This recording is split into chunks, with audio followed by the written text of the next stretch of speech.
Hi there, today's deck is The Good Tarot by Colette Baron Reid, and I'd already drawn a card, so I'm going to draw some other cards. So it's the Five of Air, which is the Five of Swords. This is a beautiful deck. It doesn't,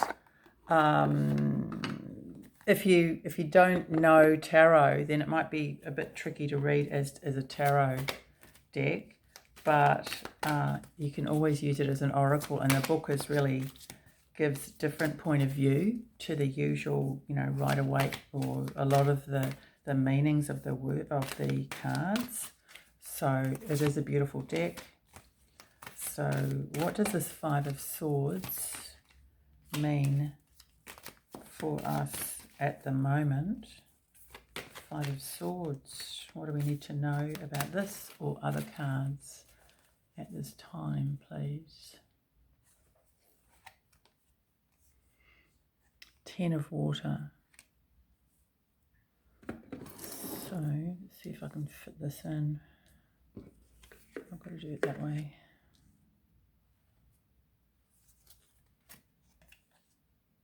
Empress. Kind of wondered if the Empress was going to come up. And the Five of Fire. Okay. Underneath, we've got the Two of Fire. And on top, we've got Love, which I think is the Lover's card. So you've got, choices perhaps, and choices. Choose love is what I'm getting.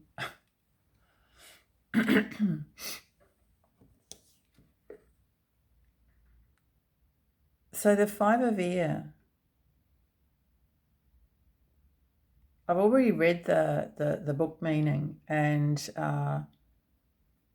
it's really kind of saying a live and let live energy, and an energy of being authentic.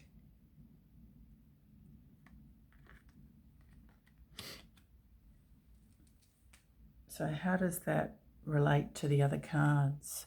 I'm going to draw a base card, okay? Okay, so we've got the King of Water. The King of Water, the King of Cups, is about emotional balance, being able to function at a high level and, with emotions. So there could have been some emotions, strong emotions regarding a situation, perhaps with others, doesn't have to be with others, but it's a sense of, the Five of Swords, perhaps feeling like not getting what you deserve, almost like what is owed to you. And I often see the Five of Swords as a prompt to not get into victim mentality. A lot of people these days are in victim mentality. Oh, they're a victim, everyone's a victim, everyone's got trauma, everyone's whatever. I just don't think that's helpful. There could be times in people who are in that situation, but every little thing is not trauma. And every little thing that happens to you, it doesn't mean that you're a victim. So it's really about getting things into proportion. Sometimes the Ten of Cups can be an excess of emotions, an overwhelm of emotions.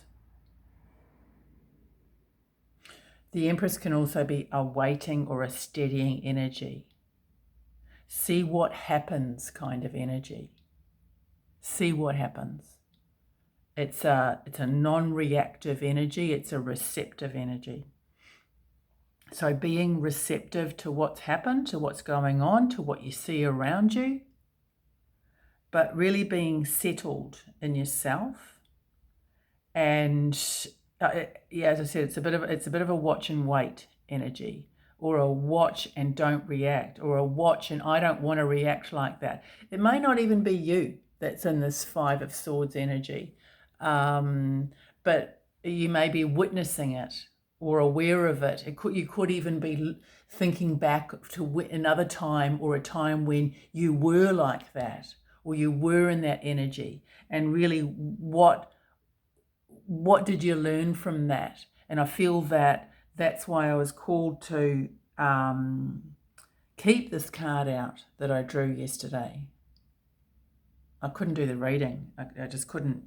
It just didn't come together, technology-wise and all sorts of other ways. It just, time-wise, I couldn't do it. But I really felt that it was important to have that Five of Swords, probably for myself as well, to really learn about it. Because the fives are challenging energy. You know, it's all very well to say, oh, live and let live. The world would be great if everybody could do that, but it's not really that realistic to be just bang, live and let live. It can be a challenge. I actually like the fives because I see them as a prompt to change. So the Five of Fire, look at this, it's, you know, fairy, she's got sort of fairy wings, it's magical, mystical, and that's what I'm getting from this. You can get something magical out of this. And that's how I view the fives, as being an energy of being able to create from a place, a platform of challenge and conflict. And I do see the Five of Wands as often needing to challenge yourself, sometimes needing to push through, but it could be, particularly if you have fives repeatedly or Five of Wands repeatedly, it could be maybe a good idea to ask yourself, what is so hard about this? It could be a particular thing, for example. Why do I always have to push through this, or feel like I need to push myself to get through this? So it could be a case of, you know, you're needing to push through, and that's all there is to it, kind of thing.